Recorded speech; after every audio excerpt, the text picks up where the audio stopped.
In the previous episodes, we looked at the different aspects of letterwork.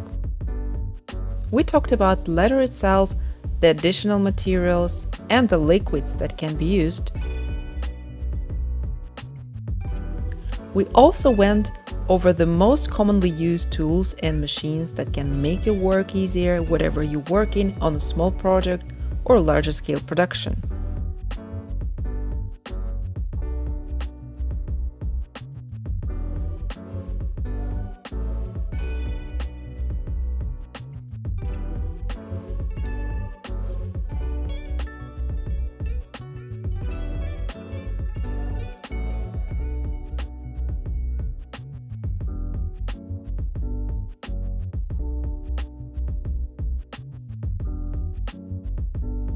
We touched on hardware for letter items, structural design, and all other little things that help you bring your ideas to life.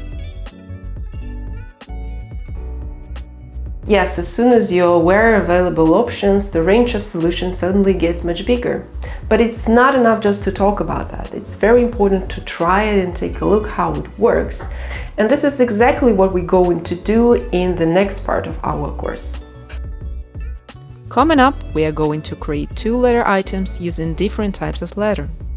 As we go step by step, you will learn about the treatments and technologies best suited for each item and material. I will try to cover as many moments and details as possible, so I hope it will build a good basis for your future work and creations. For this project, I wanted to show how it usually works when you are creating something for a specific person.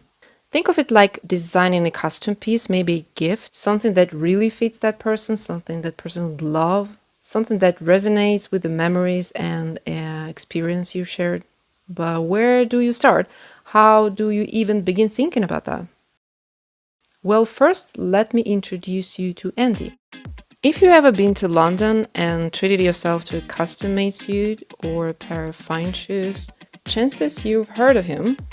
He's the founder of Murphy Shoe, but I actually met him back when he was working at another leather goods factory in London. At that time, I just started my experience with leatherworking, and I was very curious about everything around and other factories and workshops. My visit there was prescheduled, but as soon as I arrived, I found out that the person that's supposed to meet me completely forgot about that, and it was kind of surprise for him. This person was Andy. I still find that moment hilarious, and we laugh about that to this day. But that visit left a big impression on me. A lot had changed since then, but Andy and I kept in touch, so we still meet up, whether I'm in London or he's in Stockholm. Sometimes you meet such a person that you might barely know, but somehow communication goes so well that you feel like you just met an old friend and you just haven't seen each other for a while. One time, when I was in London, we met up in Savile Row, where everyone seems to know Andy.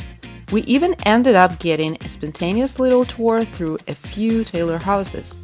It was incredible to see the world from the inside. There was a whole atmosphere in it, an aesthetic and a deep sense of craftsmanship.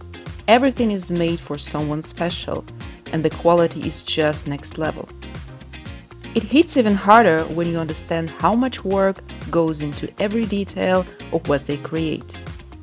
We even saw the spot where they filmed the scene from a certain well-known movie.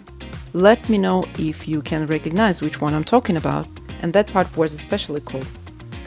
So, inspired by that visit, I decided to design something for Andy, something that would keep reminding him having the wonderful day on Savile Row.